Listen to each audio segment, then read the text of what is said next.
विधानसभा चुनाव 2023 में कांग्रेस को करारी हार का सामना करना पड़ा है। वहीं मुख्यमंत्री अशोक गहलोत के ओएसडी लोकेश शर्मा ने कल रात 3 दिसंबर को रात को एक फेसबुक पोस्ट करी है और ट्विटर पर पोस्ट किया है कि कांग्रेस हारने का कारण अशोक गहलोत है। क्या कहना है? मैंने उन परिस्थितियों का ज़िक्र किया जिनकी वजह से कांग्रेस वापसी नहीं कर पाई। मैंने अशोक गहलोत जी को, पूर्व मुख्यमंत्री जी को ज़िम्मेदार नहीं ठहराया है। मैंने कहा कि ये परिस्थितियाँ बन गई थी और जिस तरीके से हमने फीडबैक दिए, जो बाकी की एजेंसीज़ ने जो फीडबैक दिए, उन सभी फीडबैक्स को दरकिनार करके निर्णय किए गए और उन सभी की वजह से आज परिणाम हमारे पक्ष में नहीं आए। मैंने पूरे प्रदेश भर में घूम के जो फीडबैक कलेक्ट किए, जो कार्यक्रम मैंने आयोजित किया युवा संवाद और उसके माध्यम से हज़ारों युवाओं के साथ इंटरैक्शन प्रोग्राम किए, लोकल फीडबैक्स जो मुझे मिले, उनके आधार पर आने आके मैंने मुख्यमंत्री जी को स्पष्ट कहा था कि जो विधायक हैं स्थानीय, जो लोकल विधायक हैं, उनके खिलाफ जनता में आक्रोश है। अगर हम इन टिकट्स को बदल देंगे, चेहरे बदल देंगे, तो निश्चित तौर पर हम सरकार में वापसी करवा पाएँगे। हमारी सरकार रिपीट होगी, लेकिन कम से कम 30-40 टिकट हमें बदलने होंगे। ये बात मैंने उन्हें कही। अब वो सिर्फ़ मेरी ही बात नहीं थी, मेरी ही रिपोर्ट नहीं थी। आप किसी भी एजेंसी की बात कर लें, आज की डेट में प्रत्येक उस एजेंसी का जो चाहे एआईसीसी की तरफ से सर्वे कर रही हो, पीसीसी की तरफ से कर रही हो या इंडिपेंडेंट कोई एजेंसी सर्वे कर रही हो, सबने ये फीडबैक्स दिए थे कि जो चेहरे हैं उनके खिलाफ एंटी इनकम्बेंसी का माहौल है। अगर इतने टिकट काट दिए जाते हैं, वो उनका सबका तो ये कहना था लगभग 50% अगर टिकट काट दिए जाते हैं, तो निश्चित तौर पर सरकार वापस बन जाएगी। तो तमाम इस तरीके की रिपोर्ट्स को खारिज कर दिया जाना या उनकी सुनवाई नहीं होना, उनसे ये परिस्थितियाँ बन गई कि आज हम वापसी नहीं करवा पाए अपनी। लोकेश शर्मा जी, आपकी खुद की एक पर्सनल टीम काम करती थी और आपने 6 महीने पहले ही वो अशोक गहलोत जी को फीडबैक दिया था। जैसे बीकानेर का फीडबैक दिया था कि 20,000 वोटों से बीडी कल्ला हारेंगे। तब आपने ये बातें कही उनको, तब उनके क्या रिएक्शंस होते थे? वो तो रिएक्शंस तो क्या हमारी बात सुन लेते थे। जैसे मैंने कहा कि यहाँ ये स्थितियाँ बन रही हैं, बीडी कल्ला जी चुनाव हारेंगे, ये हारेंगे। तो हमारी बात सुन लेते थे। अब सुनने के बाद निर्णय लेना या कुछ उसपे आगे कदम उठाना वो तो उन्हीं की ज़िम्मेदारी होती है कि वो उसको किस रूप में लेंगे। लेकिन मैंने उन्हें बताने में कभी कोई कमी नहीं छोड़ी। सर, आपने उस लेटर में ये भी लिखा है कि 25 सितंबर की जो घटना प्रायोजित थी, उस पर क्या कहना है? तो प्रायोजित लिखना ही अपने आप में बहुत क्लियर कर देता है कि वो जो घटना थी वो पूरी तरह से प्रायोजित थी। जो आलाकमान की मंशा थी, उस मंशा के अनुरूप उस दिन कार्य नहीं संपादित हो पाना बड़ा दुर्भाग्यपूर्ण रहा। उस वक़्त तत्कालीन समय में हमारे खड़गे जी और अजय माकन जी यहाँ ऑब्ज़र्वर बन के आए थे और वो जो भी संदेश लाए होंगे आला-कमान का, राहुल गांधी जी का, सोनिया गांधी जी का और उनकी मंशा को जो लेके आए होंगे, वो शायद उस दिन पूरी नहीं हो पाई। तो अगर वो पूरी होती, आज प्रदेश का माहौल शायद बदल सकता था। सर, 2018 का विधानसभा चुनाव जब हो रहा था, तब राहुल गांधी रोड शो कर रहे थे। उसमें कहा गया था कि मंत्री और विधायकों के गेट हमेशा कार्यकर्ताओं की, आम जनता के लिए खुले रहेंगे। लेकिन वो सब बंद हो गए। उसका खामियाजा ये भुगतना पड़ा कि 23 मंत्री में से 17 मंत्री हारे। इस पर आपका क्या कहना है?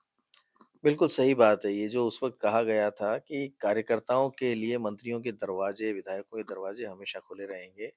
तो कोई मंत्री ऐसा नहीं मिला जिसके लिए हमारे कार्यकर्ताओं ने ये कहा हो कि नहीं यहाँ तो मैं कभी गया और मेरी जाते ही उनसे मुलाकात हो गई, मैंने जो उनसे काम बताया उस काम का मुझे रिस्पॉन्स मिला।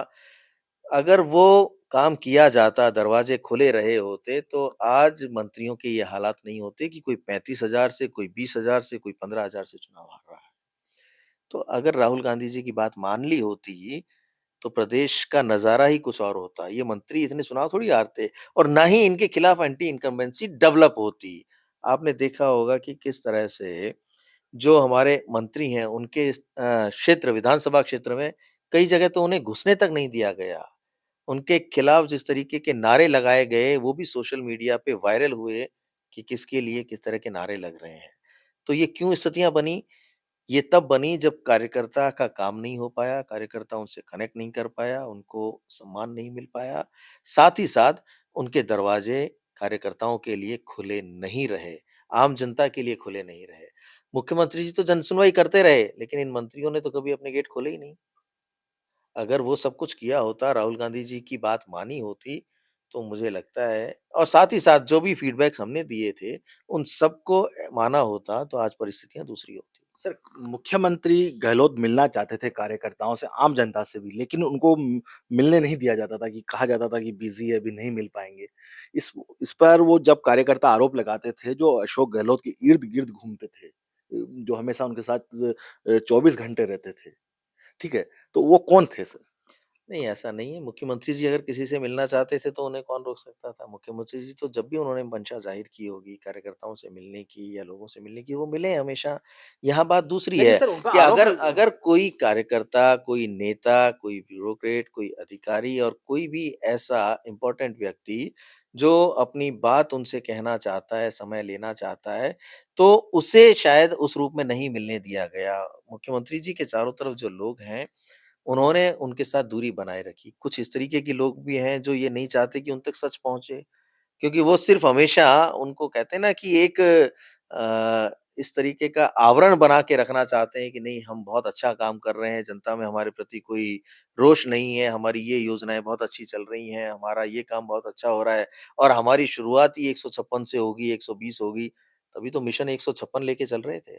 सर, आपने हाँ। अपना फीडबैक कभी आपका दिल्ली दौरा रहता है, जाते रहते हैं आप एआईसीसी में, लेकिन आपने कभी अवगत कराया आलाकमान को? मैं दिल्ली ज़्यादातर जो गया हूँ, वो क्राइम ब्रांच की पूछताछ के लिए गया हूँ। तो मेरी जो ज़िम्मेदारी थी बताने की, वो मुख्यमंत्री जी तक सीमित थी।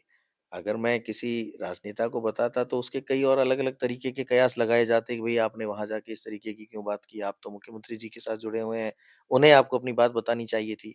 तो मेरा जो दायरा था, मैंने उसका पालन किया। मैं अपनी सीमाओं को ध्यान में रखा और मुख्यमंत्री जी को ही उन सब चीज़ों के बारे में फीडबैक दिया, जो उन तक पहुँचानी थी। सचिन पायलट भी युवाओं की बात करते हैं और आप भी युवाओं की बात करते हैं। आपने कहा कि ये अशोक गहलोत को अवगत कराया था कि युवाओं को टिकट देने चाहिए, लेकिन अशोक गहलोत की कहीं हठधर्मिता तो नहीं थी? मैं तो इसे हठधर्मिता ही मानूँगा कि नए लोगों को और युवाओं को आगे आने का अवसर नहीं प्रदान किया गया। देखिए, विकल्प तैयार करने की ज़िम्मेदारी लीडर्स की होती है, हमारी होती है कि किसी भी ऐसे स्थान पे जहाँ 8-8, 9-9 बार किसी एक व्यक्ति को टिकट दे दिया गया, जहाँ 20-20, 30-30 वर्ष से एक ही व्यक्ति राजनीति कर रहा है, तो वहाँ हम अपनी जो पुरानी लीडरशिप है, उसके मार्गदर्शन में नए लोगों की ग्रूमिंग करें, उनको तैयार करें कि आपको कभी भी चुनाव लड़ना पड़ सकता है, आप इस स्तर पर अपने आप को तैयार करो। तो वो अगर स्पेस दिया जाता, तो हम नए लोग कितने ही हैं, अब चुनाव लड़वा सकते थे ना। लेकिन वो सब तो हुआ नहीं। हम यही रह गए कि इस व्यक्ति का ये दुश्मन नहीं बन जाए। अगर ये टिकट माँगेगा या ये प्रयास करेगा, तो जो अभी वर्तमान में पद पे है, वो उसका कोई काम नहीं होने देगा। तो जब इस तरीके की चीज़ें होती हैं, दुर्भावना से एक-दूसरे के लिए काम किया जाता है, तो वहाँ कौन तैयार होगा विकल्प के रूप में? विकल्प तैयार करना हमारी ज़िम्मेदारी थी, लीडरशिप की ज़िम्मेदारी थी, पार्टी की ज़िम्मेदारी थी। तो वो शायद जो फैसले लिए गए उनसे वो डेवलप नहीं हो पाए और यही कारण रहा कि कई जगह हमारे पास तो दूसरा विकल्प भी नहीं बना। लेकिन अगर नौजवानों को अवसर मिलता और टिकट नए लोगों को मिलते, आप देखिए जितने नए लोगों को टिकट मिले हैं, उनमें से 80% से ज़्यादा लोगों ने चुनाव जीता है। तो ये तो सामने है ना हमारे कि लोग और जनभावना अब नए चेहरे चाहती है, नई उम्मीद चाहती है, नए लोगों के साथ काम करना चाहती है, जो काम करने का जज़्बा रखते हों। तो ऐसे लोगों को अब हमें आगे बढ़ाना चाहिए। सर, आप भीलवाड़ा से टिकट माँग रहे थे, अशोक गहलोत ने इशारा कर दिया था, आप वहाँ पर काम भी करने लग गए थे ग्राउंड लेवल पे, फिर भी टिकट नहीं दिया गया, इस पर आपका क्या कहना है? अब नहीं दिया तो नहीं दिया, पार्टी ने अब क्यों नहीं दिया इसका तो वो ही जाने। लेकिन हाँ, ये तय है कि अगर मुझे टिकट दिया जाता तो मैं वहाँ से चुनाव जीत कर आता। उसका कारण बहुत सीधा-सा है कि पिछले 20 वर्ष से जो व्यक्ति वहाँ पर विधायक हैं, उनके खिलाफ भी बहुत एंटी इनकम्बेंसी का माहौल था। और वो परिणाम में भी आ गया, आपने देखा कि वहाँ विचारधारा से उन्हीं की विचारधारा से जुड़े हुए लोगों ने इंडिपेंडेंट रूप से अशोक कोठारी जी को वहाँ प्रत्याशी बनाया क्योंकि जो विधायक वहाँ बैठे हुए हैं विट्ठल अवस्थी जी, उनके खिलाफ माहौल था। वहाँ के लोग नहीं चाहते थे कि इनको दोबारा विधायक बनाया जाए या जनप्रतिनिधि चुना जाए। तो अगर मुझे अवसर मिलता तो निश्चित तौर पर जीत के आते। यही चीज़ें तो हैं, जो हमें करनी चाहिए थी, जो प्रयोग करने चाहिए थे, वो हमसे किए नहीं गए या उनमें हमने कहीं न कहीं देरी कर दी या हमने उनके बारे में सोचा ही नहीं। रूमर्स ऐसे भी आ रहे हैं लोकेश शर्मा जी, आपका फ़ोन टैपिंग में नाम है, क्राइम ब्रांच में आप जाते रहते हैं, क्या पार्टी बदल रहे हैं आप सर? नहीं, नहीं, नहीं, ऐसा ये रूमर्स ही हैं सिर्फ़ जो आप बोल रहे हैं। ना तो मैं किसी दूसरी पार्टी में जा रहा हूँ, ना पार्टी बदलने की कोई मंशा है मेरी।